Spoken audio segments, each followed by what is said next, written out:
Hello and welcome to Lovin' the Time of Hydra, the Agents of S.H.I.E.L.D. 10th anniversary podcast. It's October 27th, and we're taking it back to 10 years ago today. On October 27th, 2015, the number one song was still The Hills by The Weeknd, and the top movie at the domestic box office was still The Martian. Comic book TV fans were discussing the last night's series premiere of Supergirl. John Cleese turned 76, and Kelly Osbourne turned 31. But the most important thing that happened on October 27, 2015 was the Agents of S.H.I.E.L.D. episode 4,722 hours, aired on ABC at 9/8 Central. Hello, I'm Jamie Jirak, and I'm here with my boyfriend, co-host, and level 3 Agents of S.H.I.E.L.D. fan, Tony Paletto. Hi, Tony. Oh, hi, Jamie. Thank you, everyone who's here and watching and listening along. I can't remember if we have a guest. Do we have a guest today? I think we actually have two guests. It's all right. pretty big day for Lido. Mm. We've got two awesome people on the show today. First, he wrote 13 episodes of Agents of S.H.I.E.L.D., including 4,722 hours. Then she starred in the series. She brought 4,722 hours to life. We've got Craig Titley and Elizabeth Henstridge here. Hello. Yeah, there they are. Welcome. This is cool.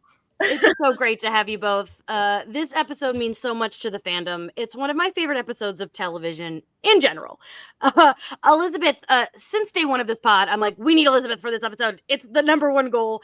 10 years later, how does this stand out for you when you reflect on making the show? Oh, I mean, it's nice when you can look back and go, oh, that was the genesis of that whole journey. And I hadn't really thought about it until meeting you guys and coming on this pod. And I rewatched it and I realized all the things that were from doing this. I mean, for me, it was huge just as an actor because I was number 6 on the call sheet, which is, it was kind of the lowest ranking regular. So, and I loved that position. It was really nice. Popped in, did a bit of la la la, popped out again, and then this was, so it was a big deal to have the sort of the spotlight for the whole episode, and a responsibility and all those things. So that was a big deal and just nice to have that sort of trust put in me. But it spawned my directing brain because we spent so much time together. Jesse Bochco, who directed the heck out of the episode, I got to just be around all the time and loved him and obviously loved Craig. And the three of us became this great team, and Keith Potter, who AD'd this episode, which was a very difficult episode to really do anything on, but particularly assistant direct. And so it just kind of switched me on to a different lens, really. And then I think it was a really nice twist in the Fitzsimmons saga of it all. Yeah. Absolutely. I'm glad, bringing up Jesse. Jesse directed 3 of my top 4 favorite episodes. It's crazy, so awesome. And then Craig over here, we're writers, so we're tipping our hat to Craig all day. Craig, you've worked on things that really stood the test of time. There's a Scooby-Doo poster right behind you. We all know. How does it feel to be 10 years away from this episode that had so much impact? It's freaking me out that it's been 10 years. First off, because it does not feel that long ago. But it's funny. I'm always asked about, what's the favorite thing I've ever done that I'm most proud of, and it's this episode of television for a lot of reasons. Because I think it just turned out beautifully. Everybody was on their A game. I mean, Jeff Bell's marching orders to Jesse, to all of us, make this one look like a feature. And I think we did. I think we pulled it off. And then also getting it through the network was easier than it should have been. Because first of all, networks like to play it safe, right? So okay, we're going to do an episode where it's basically just Elizabeth, not the rest of the cast. Normally they'll be like, you're crazy. No, they're like, okay. We're like, oh my gosh, we made it. And then we're like, and it's going to have this weird blue tint over it. It's weird, which usually they're like, no, people will freak out. They'll change channels because they don't and they let us do it. And so I'm sort of proud that we got it made. I'm just proud of the way it turned out. So yeah, it's 10 years of pride. I love that. I feel like stories like episodes like this, Craig, see, they seem to me like kind of a writer's dream, where it's like you have this fixed amount of time and you maybe have some parameters, but you just get to really write an organic process of a character being alone and thinking and problem solving. To me, that's my favorite kind of stuff. I like the tactility of problem solving, and I mean, it must have just been fun to write. It was fun. It was easier than I thought. This should have been the hardest thing to write ever, because it's, one character for the most part. But we had, a good crew in the, true story. This is the longest story I'll tell you. So we debated a long time. Should this just be the B story or should it be a full story? We all wanted it to be a full story and we're worried about the network. So when we just committed, this is going to be an episode, the full A story, right? And then I was going to write, because I was like, I was telling Jeff Bell, I know how to do this. Don't panic. I have this. I got this. And so he took a leap of faith, went to the writer's room with Brent and Monica. Now, usually once you peel off and go to the writer's room, it can be a week until you figure out the shape of the story. Then you have Jed, Jeff, and Marissa come in. You pitch them that. We went in the writer's room like about 10:30 in the morning, just me and Monica and Brent. And Brent did this masterful thing, and I found it. He's like, because we have chapters, right? Each act is a chapter, and he just labeled these. Act 1, Simmons alone. Act 2, Simmons captured. Act 3, Simmons, Daniel versus the planet. His character name was Daniel at one point. Act 4, a mission and a monster. Act 5, the last day. And we just, by noon, by lunch, we had it figured out, which is normally a week. That's so great. And we told That's Jeff, cool. Jeff and Jed and Marissa, and they were like laughing. We're like, no, we're serious. They're like, what? That's a prank. This is supposed to be, we thought it was going to be weeks to figure this. And we got come in and we pitched them this, and they're like, oh my gosh, go. So nice. Just amazing. everybody was in sync. It was, anyway. We're talking about like the difficulty of writing, but Elizabeth, I think one of the main themes of acting is reacting. But a lot of this episode, you're acting against yourself, and which which could be fun or could be terrifying. Do you remember that process of as an actor? Yes, it was actually. It's funny that you said that it was kind of came easily to you, Craig, because that's sort of how the acting was, mostly because I was in difficult environment, like Simmons was in a difficult environment, like I wasn't stranded on a planet, but we were in the desert. We were in quarries at certain points. It was like over 100 degrees. There were no shade. So it felt like we were doing something hard. And we were very, we were a studio show. So it's like everything's air conditioned. There's snacks everywhere. Like, we all have trailers. It's so, we're spoiled basically. And then all of a sudden the whole crew goes and stays in a motel somewhere north of LA for however many, I think we were there for maybe like a week or something, all those exterior scenes. So it felt very different. Everybody was out of their comfort zone. And like Craig was saying about having a great writers team, we have a great crew team as well. So I never felt like I was alone. And I think that's why it spurned sort of me seeing things in a different perspective, because I was then on set all the time. There was no trailer or I guess there was a trailer at certain points, but it wasn't really like hey, here's where you go sit down and chill out and cool off. It was kind of guerrilla style shooting, because we couldn't, a lot of the time we didn't have lights, we're outside. I think it was Kyle on the A cam at the time, Craig, I don't know if you remember that. Yeah. And it was just like, okay, everything handheld, let's all trek out to this hill. This looks like a good hill. All right, get down. We're trying to blow the wind. Like, how do you even get power out there in Trona where we shot it? So it was pretty crazy shooting conditions that I don't think there was time to feel lonely, and I think to the next episode after this, which I won't spoil, but it was like been to battle. You know, we came back and like none of us were the same. I love that. I feel like this is a good moment to I just want to say hello to everybody in the chat.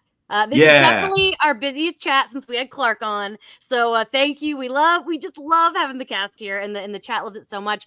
And Elizabeth is already nailing not spoiling future things, but I do know that we have some first timers in the chat. So Tony, do you just want to give them a little explanation of how we work over here? Yeah, the way this works is Jamie's seen this show 100 times because she's obsessed. I'm watching it for the first time each episode on the 10th anniversary in which it was released. So I have been we're in the third year now, and I am exactly this far into the show. So if you want to say anything pertaining to future episodes, just say spoiler alert in your comment, and that applies to this podcast and also to our Instagram and our Blue Sky and all of that.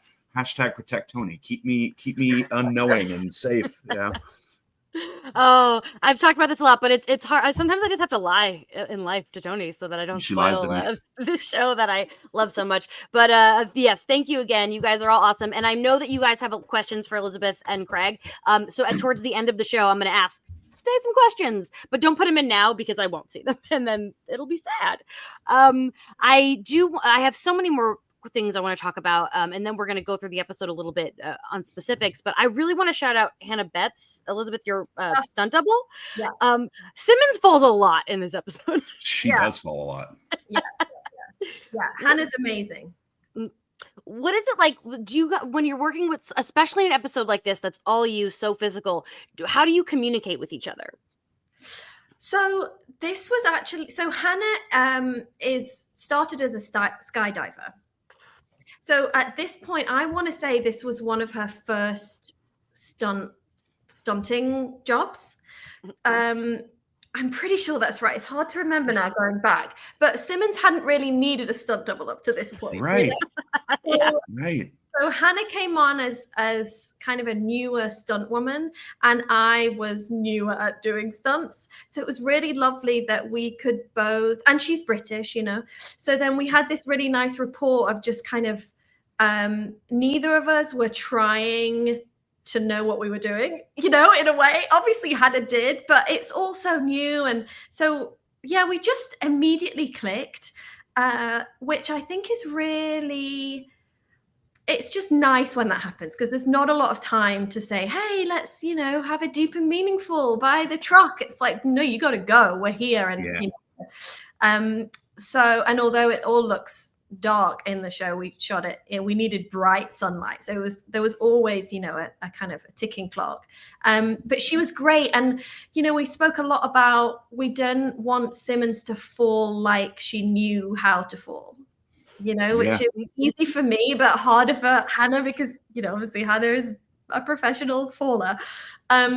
We spoke a lot about that, about how it needed to look stumbly, and especially as she was getting hungry and thirsty, and you kind of lose control in a different way. But yeah, she was great. And I'm sure she wasn't covered in bruises, probably, but I was absolutely covered in bruises because I did want to try, because none of this stuff was obviously it takes skill, but it wasn't like, you know, I didn't have to drive a car and stop at a certain point. I just had to fall over. So let me kind of do a bunch of the stuff as well. So that was nice. But yeah, she's incredible because, like I say, it was really hot and it was difficult conditions. And then you're, you know, sprinting, you know, a few hundred times. It was. Yeah. You did a lot of the grueling stuff on your own. There are photos, like I remember when you were climbing up the hill and they're literally blowing sand at you. And there are pictures of you, like after the take, laid out on the ground with people putting eye drops in your eyes to get the sand out. Like you were doing that's why you're covered in bruises. You were doing a lot of the stuff yourself. I mean, probably more so than we probably should have allowed. You were up for it. And I don't know how you did it, because like I got sunstroke, Jesse got sunstroke, and we're in this little shaded tent with their blowing cool air in, and you're out there in the sun and you're surviving all this stuff and we're dropping like flies.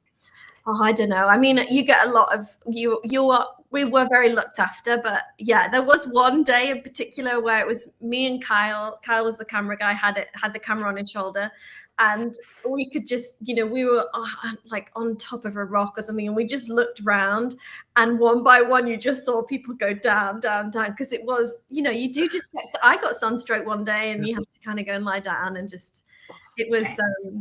Yeah, so like we're artists, so we're like, no, we're yeah.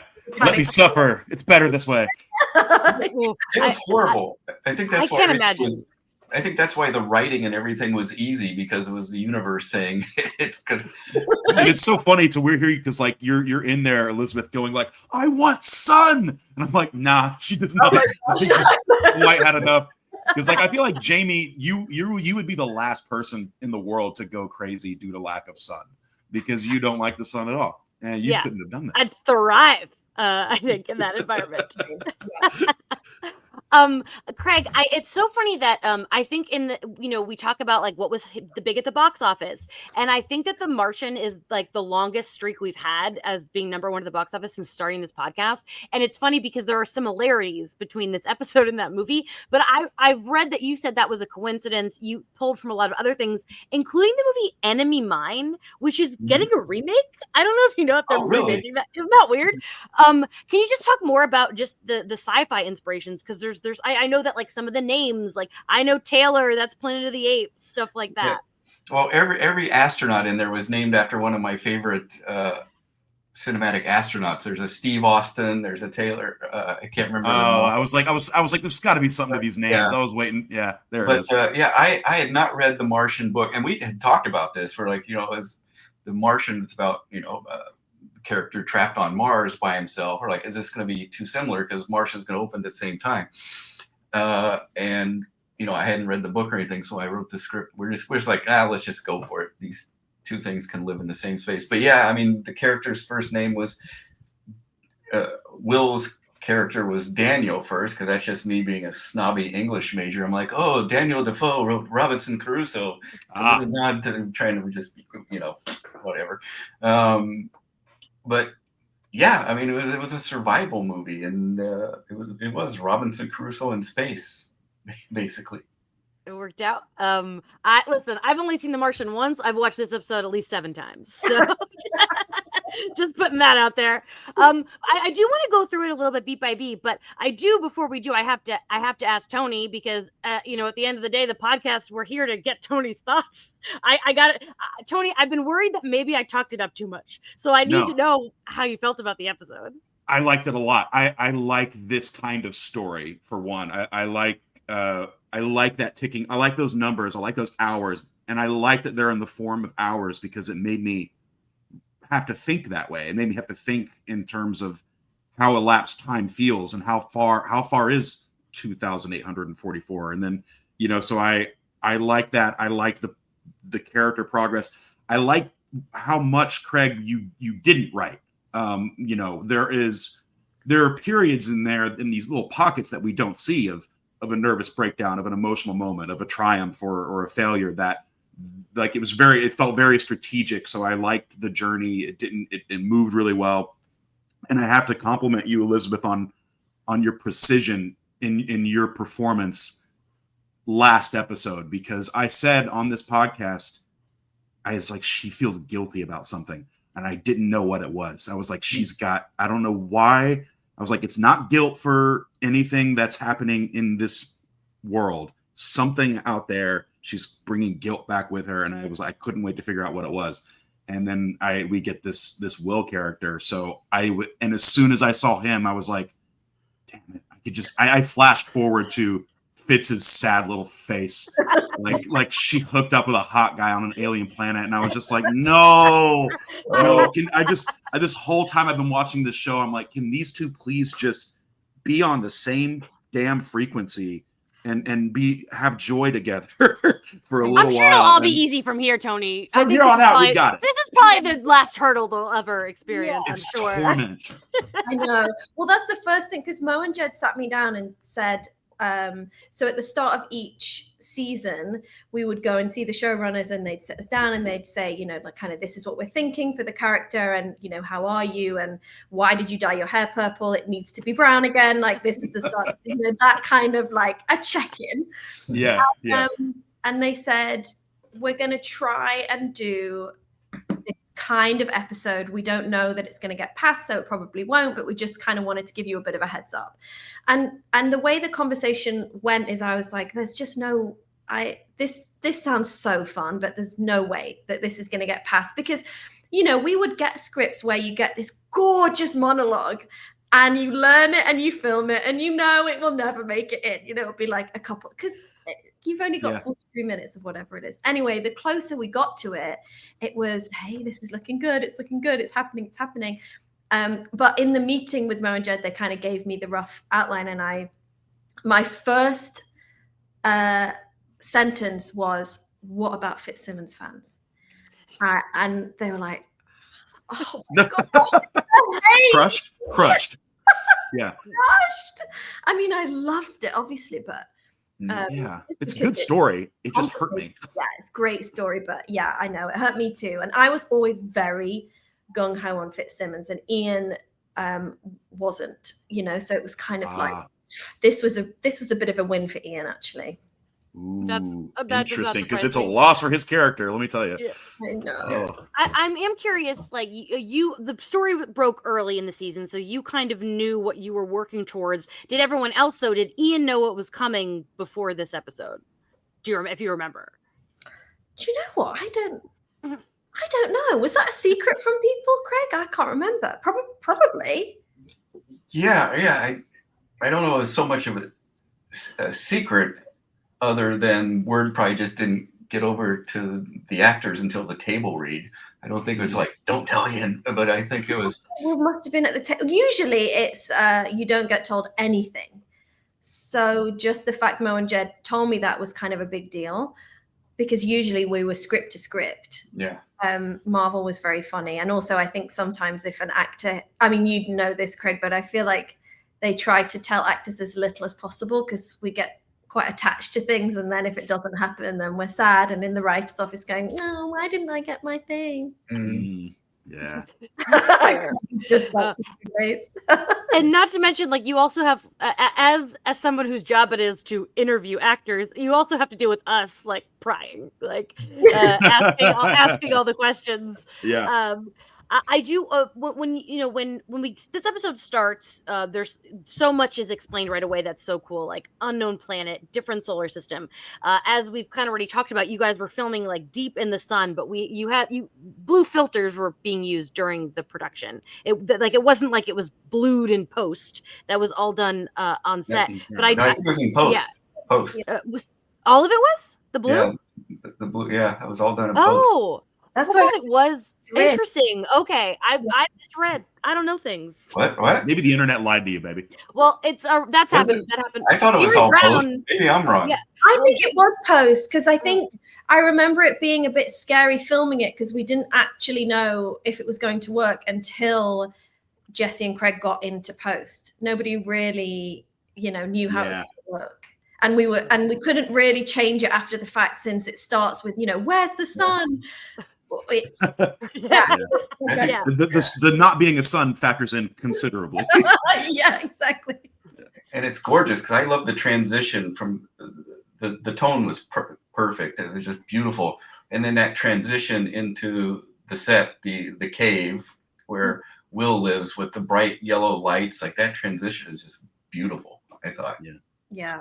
Well done on the DP department. Yeah. We've had directors, writers, actors on the show. I really want to get some DP in here, because that's just a section of that. Like, I'm not a tech brain, so I'm always so interested in that. And speaking of, we always have to shout out Mark Kolpak anytime we can. We gotta bring up Mark Kolpak, because obviously for now we'll call it the Sand Monster. That's what we'll say for now. Do you guys remember just seeing that come to life later, and what Mark did on that? Yeah, I think that was not so much Mark as props props and creature effects department. It's one of those things like when you see the monster laying there on set, you're like, oh my gosh, this looks cheesy. It's never going to work. They've had that problem throughout time making movies, but it's just through cutting and suggesting what it looks like that by the time it's done, it doesn't look as cheesy as you feared. But yeah, there's some fun videos of Scott Bauer teaching you how to bite into the rubber. I could probably find Tell us about it. It's just it's this explanation of it. Yeah, I don't know if it's very PG and they're like your audience, but they built. Props are incredible because in it, you just kind of say the most crazy things, and we'd never really done jelly monsters before, I don't think, right? And then they put kind of this gloopy stuff that I could actually eat in it, and we didn't really do my POV that didn't make it in, but it kind of gooed out all green, and yeah, I mean it gruesome. Yeah, you could use your imagination as to what it was potentially like, and that's how it was to me. So it was, the props explaining stuff sometimes is it's like a bit of a comedy show because it's just funny, but they were very excited about it because they have to do everything. They have to figure out start to finish how the heck I'm going to do this, and so they were really jazzed and excited. And that's the other thing about this episode is every department had to do something very different to what we'd been doing for the past 2.5 years. So everybody was kind of jazzed for a new challenge. And then we had remember for the water scene with the monster, we had like a special puppeteer person come in, and so they were in a platform in the lake that they created. Yeah. We were in a quarry at that point, so they dug. Was that the quarry or was that Trona? I think that was Trona. Yeah, that was Trona. We had to actually build that little pond. That was my next question. I literally wrote, Elizabeth, what are you swimming in? Yeah. Did you find an actual oasis? Yeah. Imagine. No, I mean, goodness knows. I don't know where the water came from. I think I did drink it, but I'm sure that was unrelated to my health issues post. But yeah, it was. Yeah, we built that right and lined it, and then it's just like a little swimming pool. And little swimming pool, and then the puppeteer person sat on that platform, and so that the way that the kind of tentacle that we saw moved was all done with pulleys. So it's just hilarious because just off camera is somebody sitting there pulling these levers, and you then have to pretend that it's just obviously not there. It was just the least scary looking, like this lovely looking person just kind of cheering, and then it's got to be the scariest thing ever. But actually that was some of the best stuff to see because film, because it was cool in the water. And wasn't there a diver underwater that pulled you down as well? Somebody in the dive seat? Dive under the water. Cool. I can't remember who that was now. Maybe it was Tanner Stunts. Yeah, they yanked me down. Mm-hmm. Yeah. It's also quite scary because you don't know when, when it's happening. Oh yeah, there's no acting needed for that one. I'm such a puppet person. Like I wrote so many things in my notes about that puppet, and I before we move on from it, because I could talk about it all day. Craig, is that when you were writing this? Is that how you pictured it? Did it come to life similarly as it was on the page, or did concessions have to be made? Yeah, no. I think it. That's again why I'm proud of this episode, because usually there are things like, oh, that's not what was in my head because it's just impossible. But I'm like, yeah, pretty much everything that was in my head is there on screen. Everything looks exactly the way I imagined it. And again, puppets like that, like, you can go really south fast and just look like you're really wrestling a rubber hose. But through the miracle of editing and good props and good orchestration, it looks pretty cool and creepy. Yeah. I love it. And that, Craig, I feel like the episode in the cut, wasn't it 18 minutes longer? There was Give us the feature cut.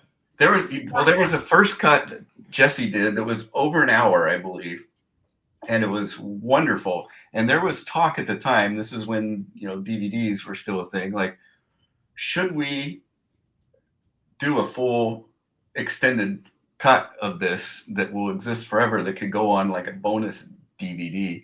It was a thing we talked about because it was like really cool, but the sort of the bean counter is like, no, we're not going to do that. That's extra production cost, and who cares? Just get it down to 42 minutes. Okay. But The chat is freaking out. The chat is like, release the Boschko cut. I wonder if it even still exists. Yeah, there's a lot of great stuff in that, which was Yeah. also why it was guerrilla shooting, because there was a lot. It was a long script, which it was obviously a great script, but everybody wanted to get it all, on camera. Yeah. I have no recollection of what we shot that's not in there after 10 years, but there was enough for a nice, juicy hour-plus cut. Yeah. We have to talk about, we get to Will in the episode, and we've already talked about what that could mean for the Fitzsimmons shippers. Craig, I feel like when you wrote this character, it just had to be like handsome astronaut. that is the take, and I love his history. I love the way that you wrote his background. It was tricky because going in, Elizabeth alluded to this. This is going to be the character that fans are going to hate, right? But it's like, so how can we write it in such a way that you'll hate him just a little less? You understand. And sort of my true north writing this episode was at the beginning, because the character of Simmons is probably one of our most hopeful characters. And like, if I can start at the beginning, where Simmons represents hope and this guy is despair, right? And by the time you get to the end of the episode, they've switched, where he now has hope because he's in love and she is despair because she can't get back. If I can pull that off, I think it might work with making people not hate him so much. You also really executed the all hope is lost moment of this script when that bottle doesn't clear, when that portal goes and that bottle, like, I knew we weren't going to make it in that moment. I knew we had to suffer more before we got it, but like, that landed hard. That is, like, I felt like was really pivotal in making them switch places, like you said. Yeah. Tony said out loud, he goes, damn. I just kept thinking, what would it take to break Gemma Simmons, right? Because she's seen death. And I think even the death of Fitz wouldn't have broken her as much as there's this time barrier that it's just a freak occurrence that prevents them from being together. Yeah, figuring it out and still failing is like the most, I think for Simmons has to be the most brutal. Would you say so, Elizabeth? Like, you solve the problem and and then you just barely missed it by like that much. Yeah, totally. Well, and I'd forgotten that moment watching it, because you think, well, she's almost sacrificing herself by not trying to get through. And there's a few different things like, oh, the canyon's bigger than we thought. Mm-hmm. We can't get through. Oh, we'll put the bottle through, and then for it not to. And he didn't even miss; it just closed. Right? Exactly. He nailed it. Yeah. He nailed it. And yeah, that got me too. I teared up at that point, and I was like, "Oh my gosh, Elizabeth! Like, you know what comes next?" But that crushing moment of going, Yeah, and I think she's always eventually figured things out. Like, this is her superpower, is her brain, and it's failing her, and she doesn't know. Yeah, I think that crush is it was beautiful storytelling, because it is so pivotal. I also cried rewatching this yesterday, and I can't stress enough how many times I've seen this. Like, I can't help it. It gets me every time. And one line that I love, Craig, is when Will says to Gemma, Fitz, his name is like your favorite word. That's just like, that gives me chills. Just the idea of somebody who you don't know well observing this. And I don't think that she even realizes probably how much she talks about him. Just I also kudos. That's it. Kudos. Good job. No question. Yeah. The thing that moved me the most in the beginning was the discovery that Simmons has also been walking around fantasizing about that dinner she's supposed to have with Fitz. Like, we know Fitz has been dwelling on it, and however, I don't know how many times he had to push that reservation, but that it really got me just seeing a Simmons walking around having a conversation as though they're at dinner. I thought that was really good. Yeah, totally. Well, and in the table read for the episode before this one, there's some actors that don't like to read the script before the table read. And so, and a lot of us would kind of you know, it depends how much time you've got. And when we get the script, sometimes the script comes the morning of the table read. And the people that hadn't read it, the reaction was so huge when Fitz asks her for dinner. Everyone was like, oh my gosh, yay. And then Jeff Bell always read the stage directions, and then it said, Simmons is sucked into the monologue. And it's crushing for people around the table. Sometimes you try and hide if you haven't read it. Nobody could hide their reaction on that one. Oh, I love it. Yeah. And then everyone has to wait so long. Yeah. Oh, poor Tony. 5 months he waited to find out what happened to her. We've talked about, we got like the giant sand wind monster, the water monster, but that like scary black figure that's looming in there. Do you guys remember? Was that like a guy in a giant suit? That like black kind of hooded figure. Do you remember this part of it? Yeah, I think it was a stunt person, because we didn't know at this, because this was early on. We ultimately turns out to be a hive, right? So we didn't quite know. Spoiler. Oh, that's okay. I heard hive. I don't know what it means. Well, yeah, that's okay. We didn't quite know what. Can we rewind and start this podcast? We didn't quite know what this creature on Mavis was going to look like, so we're like, well, less is more. Let's just show it through sand with sort of like that wavy cloak, and then it's in the astronaut uniform, and then we can let Kopak and everybody figure it out later. So it was more just keeping it sort of ambiguous. I gotta say, the Wraith look is scary, but the astronaut is the creepiest thing I've seen on this show.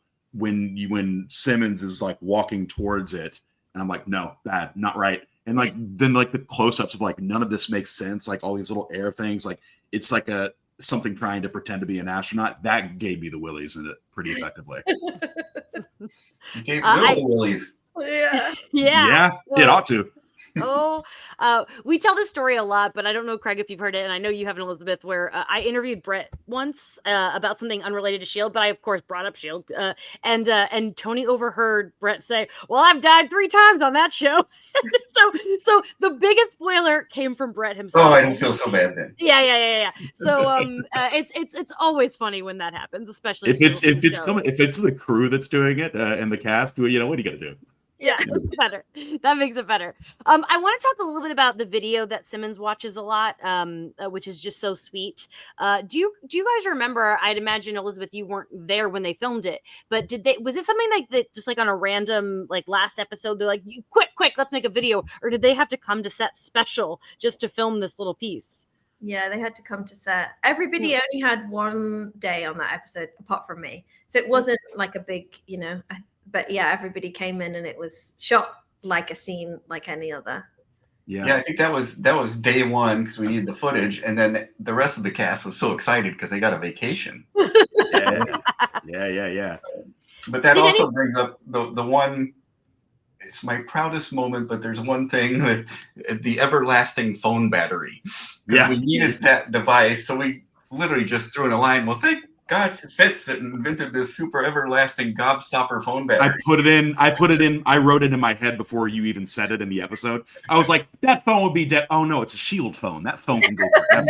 I wasn't even sweating it. To live a long time, so we just Fitz did it. It works. It's the greatest phone battery ever. I am always so impressed with like the sciencey aspect, and especially like Elizabeth. I don't know if like half the things if you like Google like what am I saying? What do these words mean? Or if like Craig like you just a real sciencey guy. Like I'm always curious. Is there a consultant when some of this stuff comes together? Sometimes there's a consultant if it gets really, really crazy math, but I think all the math of this thing and the planetary stuff and the alignment, I think we all just in the writer's room just sort of came up with a general ballpark, and then I just had to sort of make as much sense as possible. But that was always tricky. It was like a little head scratcher, like the alignment of the planets and where does the portal move? I love that stuff, and I love pseudoscience and science fiction. Like anytime I watch a Michael Crichton movie or something, I'm like, I believe you. Like you said just enough big words for me to be like, I'm in. That's all you need. Yep. Everybody will buy it. There are a couple things I want to ask everybody because the question comes up a lot. If you're like stranded on a desert island, or in this case, a planet, when you get home, eat, shower, sleep. What is the order you would do it in? Craig, do you know the order that you would eat, shower, sleep? What would you do first? Eat. Eat. Elizabeth, do you know your answer? Shower for sure. I would also shower, 100%, no question. Tony? Shower, Yeah. eat, pass out. Yeah. Respect, love it. There's the other one is this old bottle of wine that's just vinegar that you spit back in. I'm like, I would have drank it still. I don't care. I would. It would have been a taste. It would have been Yeah. flavor of some kind. Exactly. Yeah.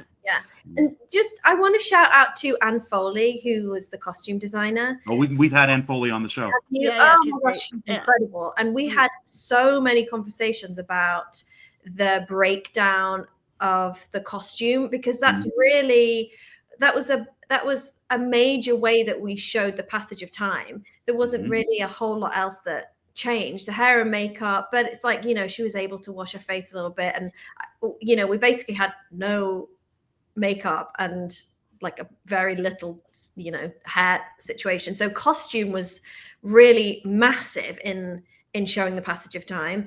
And her and I worked very closely on going, what's the distress, like how distressed are we, and also how would she utilize parts of the blouse as like a hair tie. And so that was something that was and we got all the costumes like 3 sizes too big, so it looked like I hadn't been eating for a while. And just all that stuff was costume played such a huge role in that episode, specifically for me too, and we would, you obviously shoot everything out of order. So Anne and I often would be like, okay, so here's how I know what's happening is my jeans have got more rips in, or I'm going to 3 sizes up in the jeans now. And as an actor, it really helped knowing where I was, what had happened, how hungry I was, it felt great. My jeans were so loose, but it was a big, it was a really important part of the episode.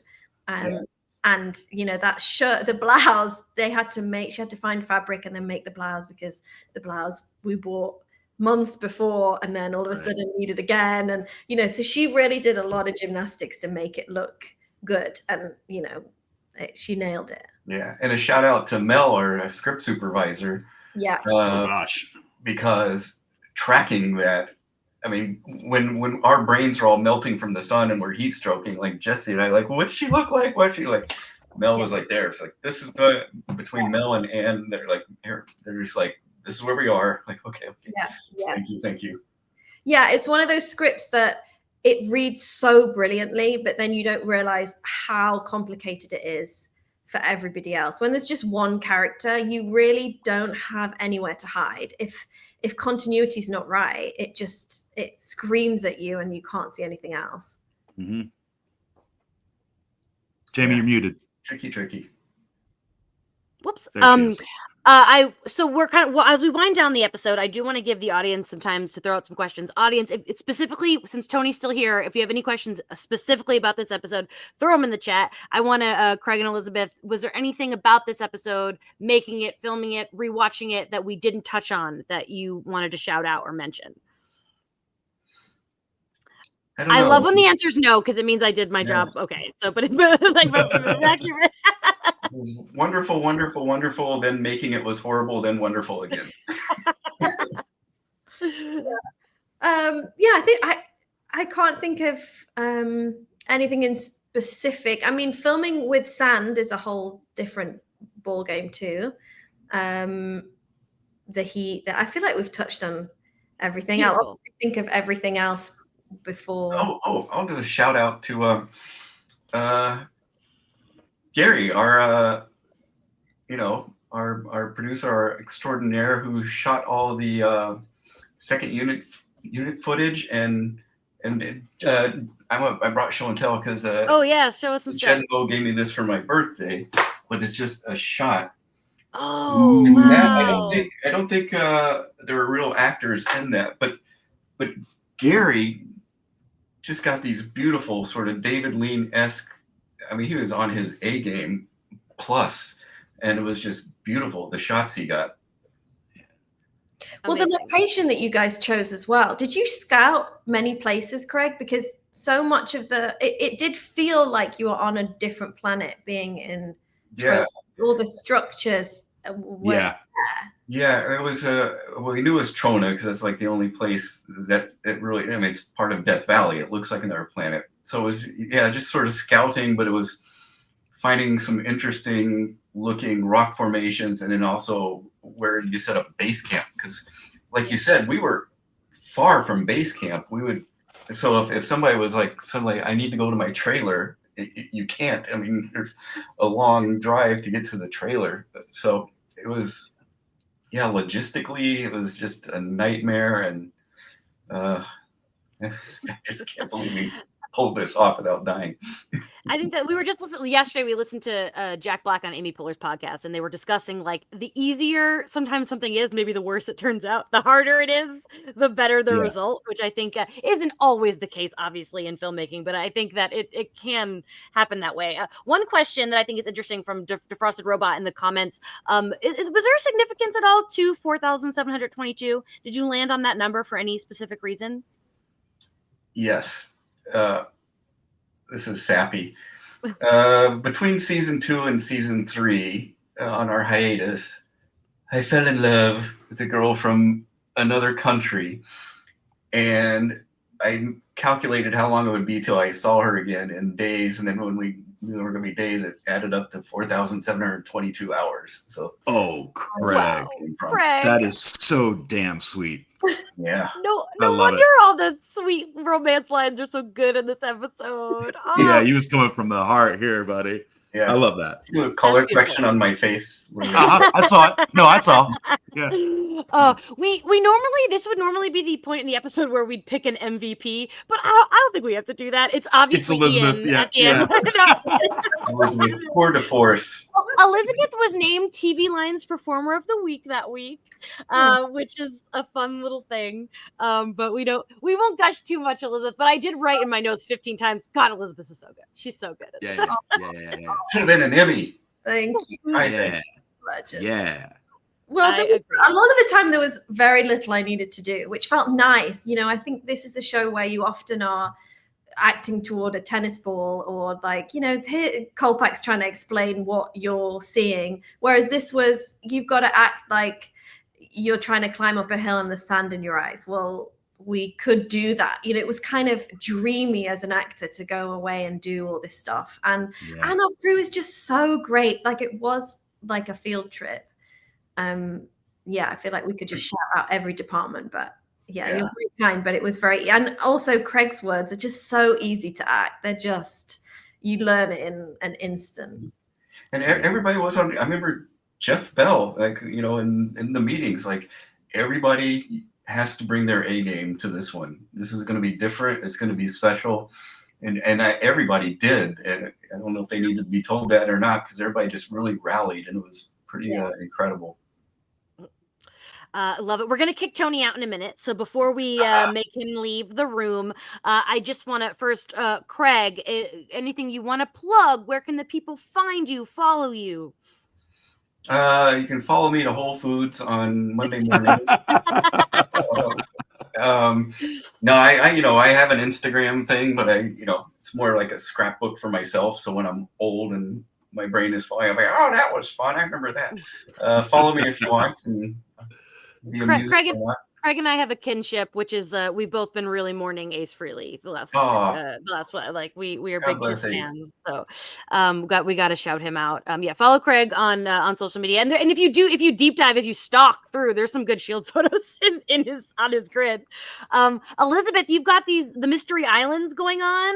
I feel like it must be fun to expand on a character again, to get to replay a character. Give us a little plug on Mystery Island. Yeah, I've got to work a bunch with Hallmark, which has fit nicely into my life right now. And so, this time last year, actually, we went and did 3 in a row. And they've all since come out. And that was funny because we shot in Panama in 100-degree heat and 100% humidity. So it was almost like being back in Trona. Yeah, but they've been very fun to do, and they're just kind of, comedy, sort of slightly easier material to just kind of have fun with. I love that. We on our Patreon, we do a Hallmark movie that one of you guys are in every Christmas time. So we've done Brett's Christmas movies. So I think yours is next this Christmas time. We'll be covering. Let me know. Also, Elizabeth, mark your calendar because July 22nd, 2030, we need you to come back to talk as I have always been. We're not going to get like too into it now because obviously we don't want Tony spoilers, but that was your directorial debut. The fandom is dying to see you direct again. Do you have any directing plans? No, I've directed a bunch, like some TV shows since then. But no, I mean, I'm kind of developing different stuff that would be my dream to direct. So we'll see.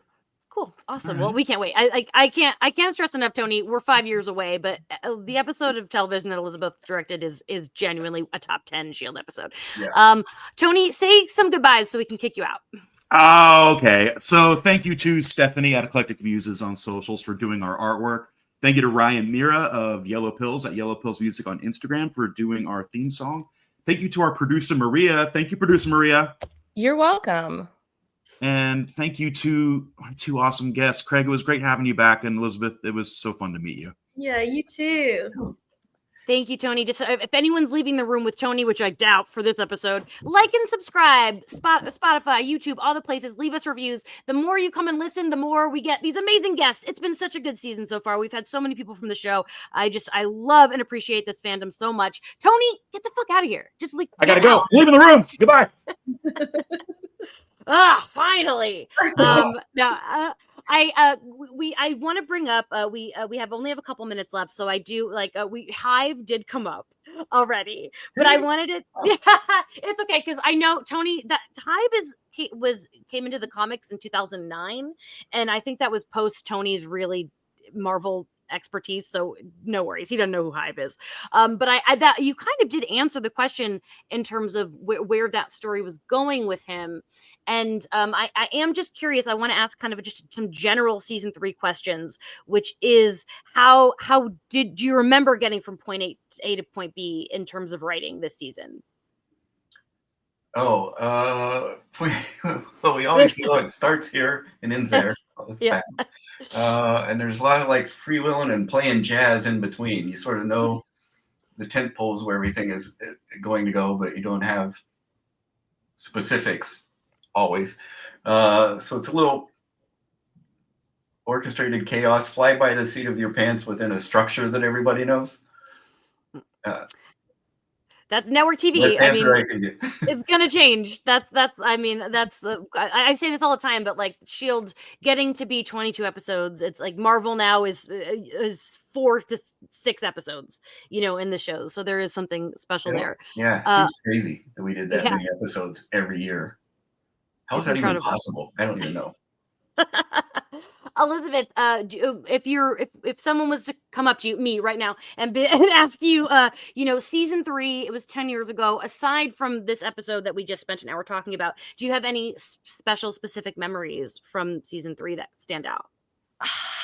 What happened in season 3? You're right. Well, I will say, I think the audience would be upset if I didn't mention it. Eventually, later in the season, we do get our first Fitzsimmons kiss, and I know that's a big one for people. Yes.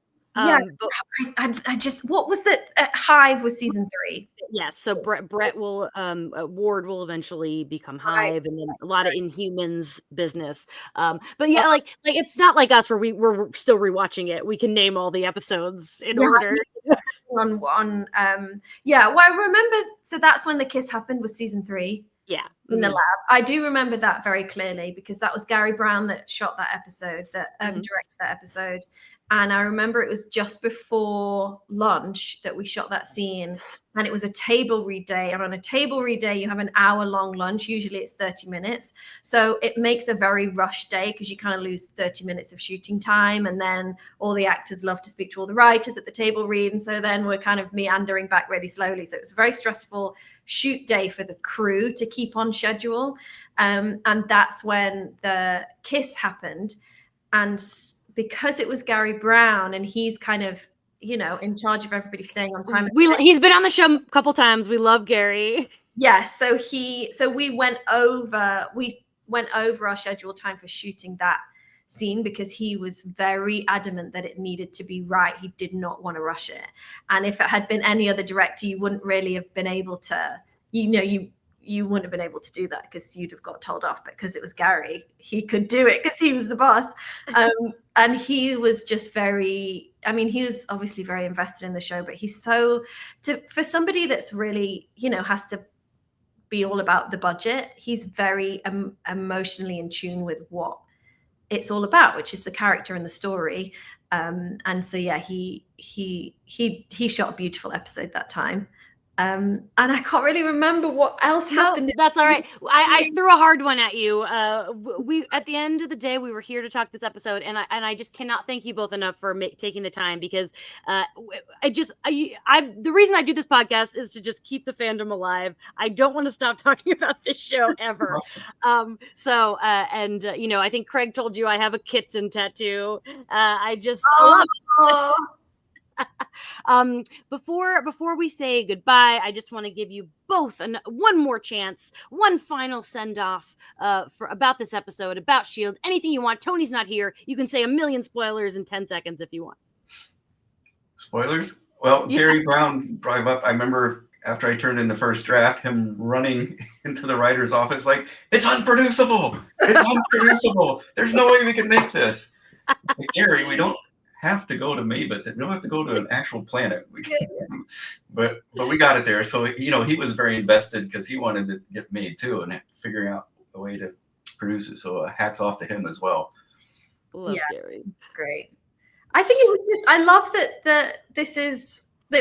it happened and that we got to do it, and rewatching it, it still stands up, it was, I thought, I thought everybody did a great job, and I thought it was a lovely, to be able to do a bottle episode like this. Then in later seasons, we do bottles episodes like a bunch of them actually with, what was the one with where everyone's an LMD and we don't know who the LMD is? That was Jen. Self-control. Yeah. That's my favorite episode of the series. That you and Chloe in that episode are just the ultimate friendship goals. It's so fantastic. But I feel like this episode's kind of set the bar for going, okay, this can work and the team can pull it off. And obviously you guys, the writers, are just amazing to come up with it. But I feel like it opened the door for other slightly different, cool. Sure, yeah. We can do crazy things and get away with it. Yeah. 100%. I'll never stop being grateful that this show got to live for 7 years. Thank you both for making it and for coming on to talk to me about it all these years later. Hopefully we can get you guys on another time. But for today, this has been perfection. Thank you so much. Awesome. Thank you for keeping the show alive. Yeah. And thank you to the chat. We'll see you for our next episode. Will be Sunday at our normal time, 1 p.m. Pacific. Have a great rest of your day, everybody. Bye.